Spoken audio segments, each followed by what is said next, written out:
Don Global presents the DG Recruit podcast on everything headhunting and recruitment. Achieve the life and career you envision. What's up, game changers? It's your host, Don, founder of Don Global, the headhunting and career coaching company helping you achieve the life and career you envision. In today's DG Recruit podcast, I'm going to cover 6 pro communication tips for anyone who is just looking to increase their communication effectiveness. Whether or not you're in a sales role, whether or not you're in a recruitment facing role, the reality is you're still selling, you're still communicating with people and pushing your agenda forward. You have an agenda that you want to get going. And that's what today's 6 tips is going to teach you how to do, is how do you become more effective at communication. These six tips you can immediately apply into your day-to-day business and how you communicate with every single customer you get in touch with. Before I go into the first 6 tips, I do want to address something that's more philosophical. So in my in my tweens, I would say, I was extremely awkward. It's not like overnight people get good at communication. That's the first thing I want to bring up before even breaking into the tips. Communication is something that you have to work at. Nobody comes out of the womb being an orator, right? Like that's just not how it works. Everyone learns how to become better at speaking through observation, through careful study, through practice, and through implementation. That's how you go from being like an average or bad communicator to becoming great at communication. It's not like some sort of talent that you're gifted with. Even like singers that are gifted, they had to practice. You don't just come out of the womb singing like 6 octaves, right? You do have to practice. So that's the first thing I want to say before even going into any tips, is that you don't have to worry if you're not, quote unquote, naturally a gifted speaker. This stuff is all learnable. And there's a technical element and there's a mental element. There's 2 parts of communication. Tactical, like do this, don't do that. And then there's also like an energy, a personal mentality of how you communicate with people. How do you get your message across? How is your will stronger than others? And how is your level of intimidation that you can get other people to listen to you, right? So that's like another element of communication. So that's just kind of like a preface. I don't know how you want to take that along with the 6 communication tips, but that's just something I wanted to put out there, was that I was extremely bad at communicating for a big part of my life. Only in my late teens did I start getting better at communication. And it's because I started becoming a waitress. Then I became a bartender. These made me good at communicating because these are jobs that force you to deal with people. And then you're forced to create small talk. You're forced to have good conversations with people, because if you don't get paid. You don't get a good tip. If I don't make my customer feel good, I don't get a tip. I'm trying to get tips because if I'm coming here to work every day, the least that I could get is some money for it. Right? So that was my mentality when I went into the service field, was like, I want to get paid well.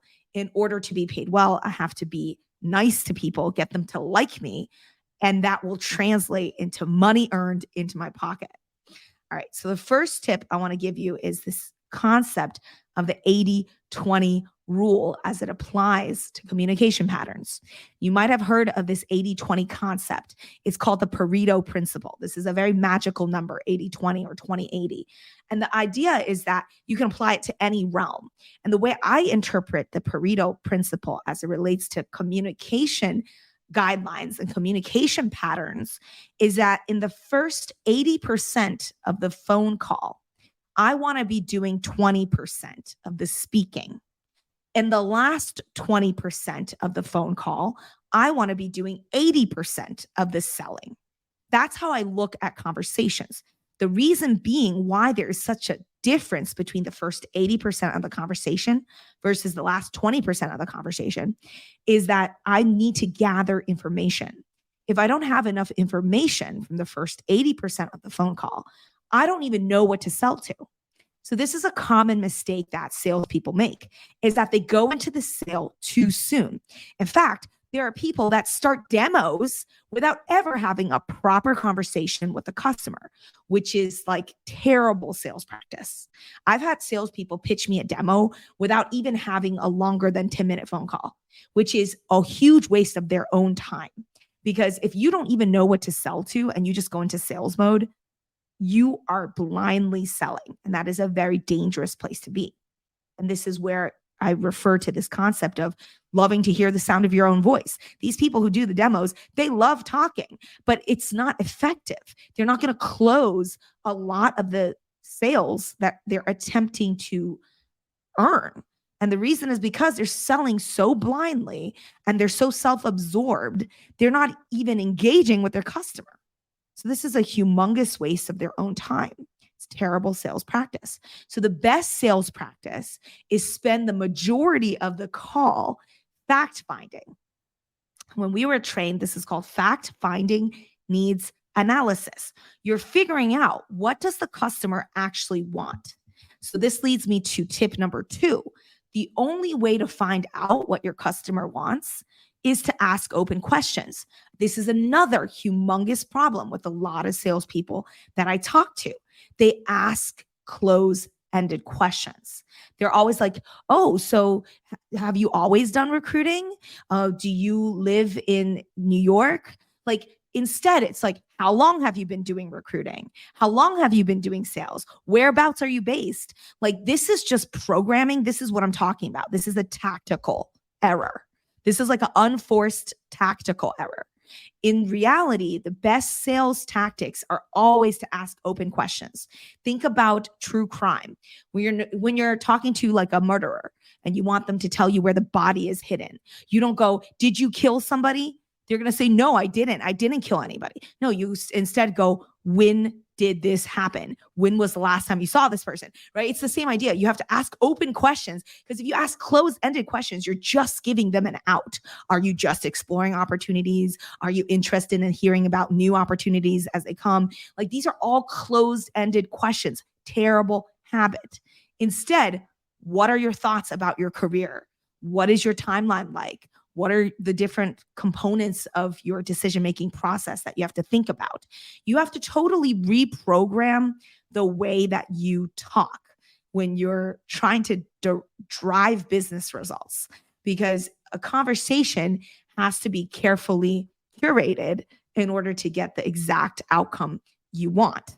So who, what, when, where, why, how, that's like the 95% of how your sentence structure tactically should be. So this is a technical training. Open questions only. Like 95% have to be open questions. Just like try your best. Every single closed-ended question can be reformatted and reprogrammed to be an open-ended question. I guarantee you, every single closed question, you can convert it somehow into an open-ended question, because this is an exercise that you can try yourself. You can see, is there a better way to put this in an open format to drive more conversation points and gather more information? And you'll realize, yes, there are many ways to get the answers you want. All right, tip number 3, some basic communication tips that I want to share with you. Number 1 is you want to be relaxed. It's got to be relatively colloquial. Another problem that I see a lot of salespeople do is that they're too formal. They're like, hello, sir, hello, ma'am, hello, this, hello, that. You're automatically setting a distance between you and the customer. Instead, you want to use their first name. We live in America. Use the first name. Like, hey, Bob, hey, Mary, so glad I got a hold of you. Be on an even playing field. Don't put the client on a pedestal. They don't enjoy that. They want a peer, someone they can respect. And they're looking for that in their salespeople. And maybe they don't want that. But I'm not looking for a client to treat me like I'm less than. So I actually want to be more or less peer level. Obviously, client is going to be a little bit above me in terms of the power structure that I'm setting up so they feel good. But I'm not going to create a humongous difference in terms of relationship distance. I want to be relatively close. So colloquial, relaxed, mirror matching. If they're talking relatively slowly and more deliberate, I'm going to copy that energy. If they're more fast paced, if they're more like, woo, I'm going to copy that, mirror match a little bit.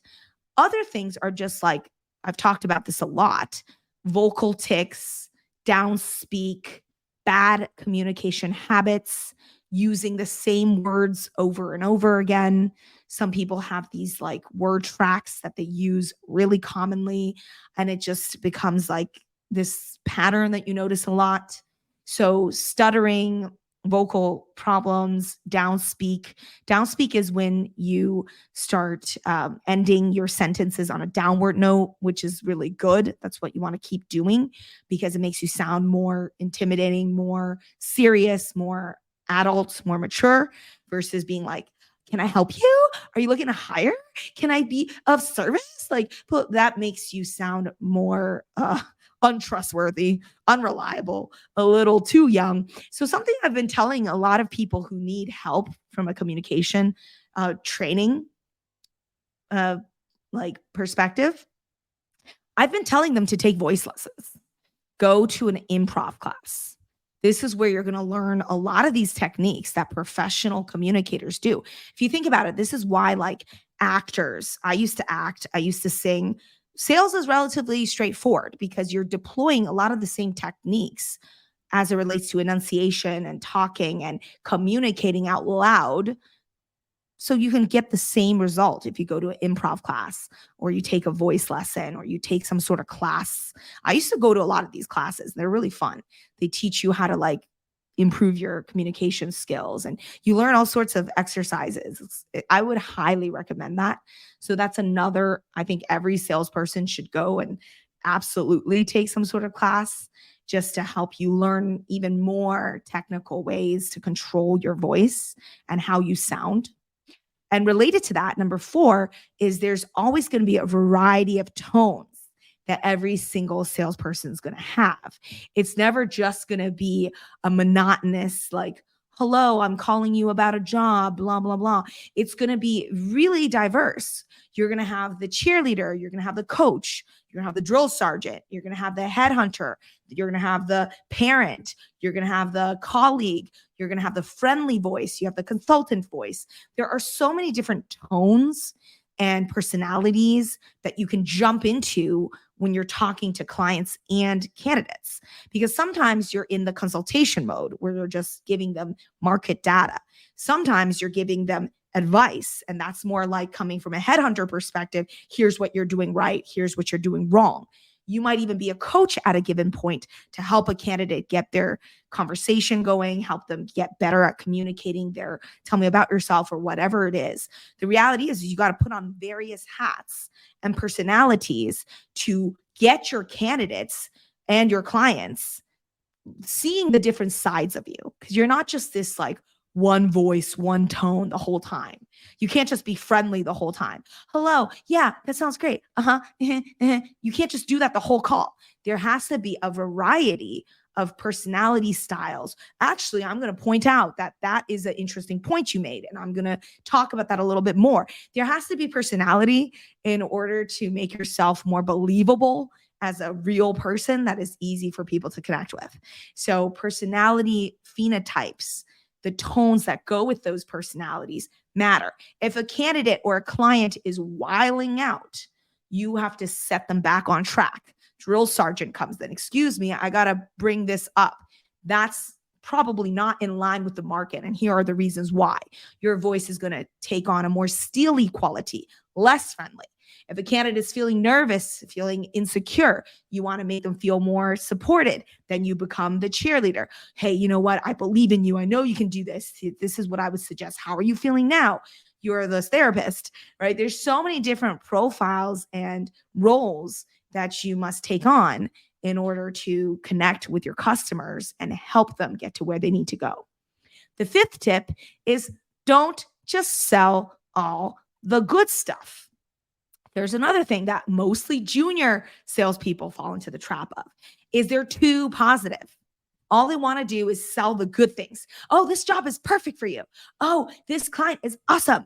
Oh, this job is amazing. And it's just all good things. Anything wrong? No, there's nothing wrong. Same with the candidate. Oh my God, the candidate's the best thing since sliced bread. We all know that nobody's perfect. Nothing is perfect. After all, it's a job.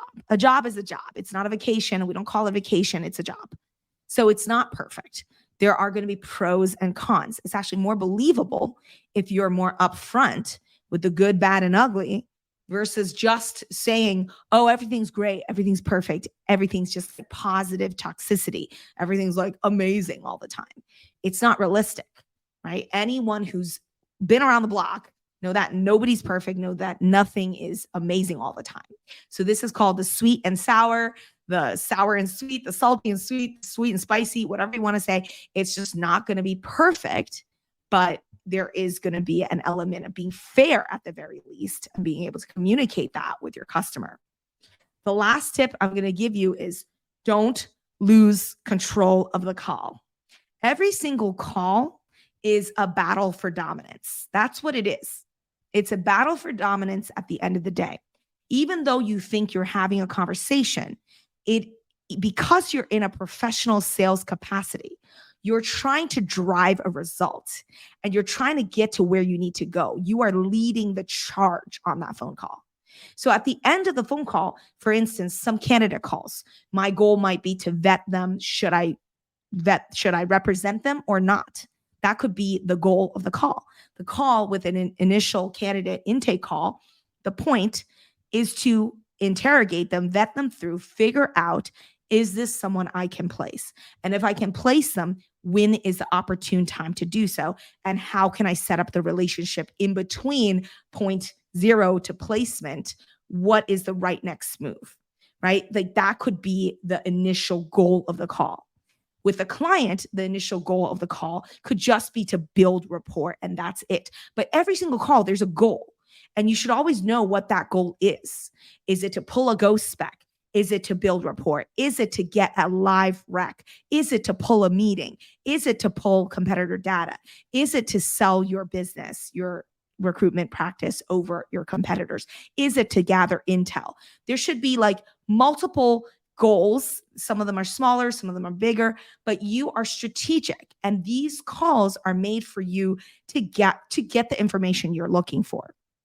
And I've seen, again, this mostly happen to junior people where they lose control, as in they get emotionally charged on these calls.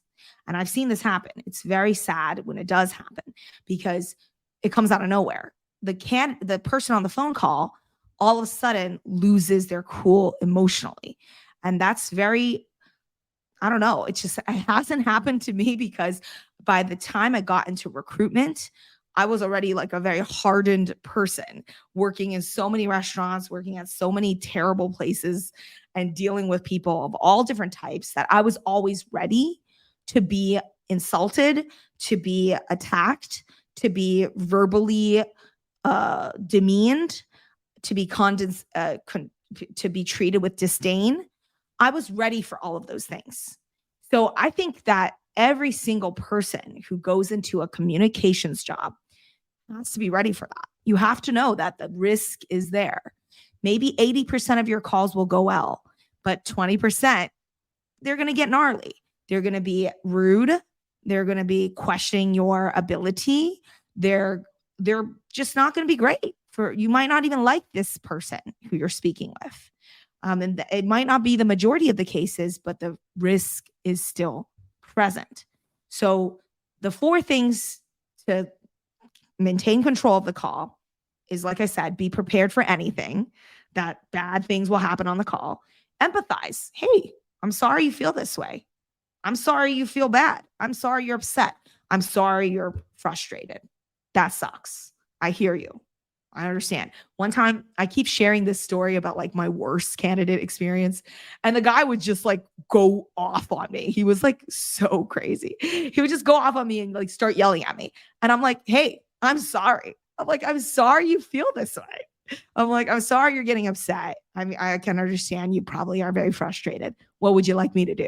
He'll literally just be screaming at me. about how incompetent I am and how much she doesn't trust me. And I'm just like, I'm sorry you feel this way. What can I do? What would you like us to do next? Just like, what else are you going to say? You're not going to fight. I'm not going to argue with you. I'm not going to like try to convince you that I'm worth trusting. I'm just going to empathize. Hey, I understand. You're frustrated. I get it. You know what? You're feeling frustrated. You're upset. Is there anything I can do? What can we do to make you feel better? How can we progress? What would you suggest? Give them the power. They're power tripping. Give them the power. I don't need to win. Who are you to me? I'm in it for the money, dude. I'm here to place you. At the end of the day, I'm the one that gets paid $55,000 to place you. So I'm not going to fight with you. I'm not going to argue with you and make you feel bad. Like, I'm going to try my best to make you feel good, because at the end of the day, without you, I'm not getting paid. So I'm just going to like take it easy. I'm in this business to make a good living for myself. I never lose sight of that. I'm not in this business to make myself feel good in front of other people, to win over others. I mean, that's part of it, but not really. I'm here to get people to where they want to go and therefore fill my pockets along the way. It's a win-win-win situation, right? So I never look at it as like I got to fight these people and I got to like morally do X, Y, Z. I'm like, no, I'm here to fulfill a practice. I'm here to fulfill a very simple transaction. I need to make this happen for my client. My client desperately needs this person. I can't put my own ego above that, right? So I'm just going to empathize. Another one is de-escalate. Again, I'm not going to argue with this person. I'm not going to start having a whole shout and a festival of words. I'm just going to de-escalate. Hey, I'm sorry. Let's take a step back. What can we do to make this right for you? How can we make everything go the way that you would feel comfortable? Right? De-escalation is important for all salespeople, to hone in that tone and just deliver it nice and calmly. You're the parent in this situation. You're, cuddling this very annoying newborn. I'm saying that because, of course, I'm about to pop a new one out. And so at the end of the day, you just have to take on that parental role. I've played that parental role many times with my customers, where you just have to like calm them down, let them know everything's going to be okay. Mommy's here. We're going to help you. De-escalate, make the client customer feel better. And lastly, as with everything in sales, do not take it personally. And this is the hardest thing to do, because we are all human. We all have egos. We all have dignity. We all have self-respect. And when someone is treating us rudely, it's really hard to just take it sitting down, especially if you, like me, are a relatively, defensive person and you've had to fight your whole life, right? But sales is a battle of the wits. It's a battle of the will. And sometimes winning takes a little longer and you have to be a little bit more patient. So you just think to yourself, like, patience is going to help me. I don't need to win every single battle. I just have to win the war, right? I don't have to fight every single candidate or client or argue. I don't need to do that. I just have to win the war, get to my goal at the end of the day. And the best way to do that is to not take it personally, because these are not your friends. These are not your family. They're not your friends. You don't see them during the holidays. Like, these are people that you transact with. And as much as like people try to be all kumbaya about it, like, oh no, I end up becoming best friends with my customers. Sure. But if you exit that line of work, you'll realize that you're not going to hang out all the time, right? So I think that's not really being very sincere when you say stuff like that. At the end of the day, if you're in business, you're running a business and you have customers. Customers come and go. Do not take it personally. Like, why even get upset? Like, these people don't really matter. Who cares what they think? And I think that's really healthy, is to set that boundary so that you don't have to feel so attacked. Because you're just making it harder for yourself to survive. So I'm a big proponent of like keeping yourself like protected, protecting your mental health, protecting your self-worth. You knowing who you are is more important than anything. You don't have to impress anybody. Like, at the end of the day, as long as you get your goals achieved, you are winning. And that's the only thing that matters. So I hope these 6 tips will help you improve your communication style, get ready for anything that's coming your way on any phone call, and just be ready that, sales is a trial by fire kind of job. And the more phone calls you make, the more people you engage with, the better and better you're going to be at managing all of your personalities, mirror matching, honing in on how you're going to communicate with people, and increasing your communication effectiveness.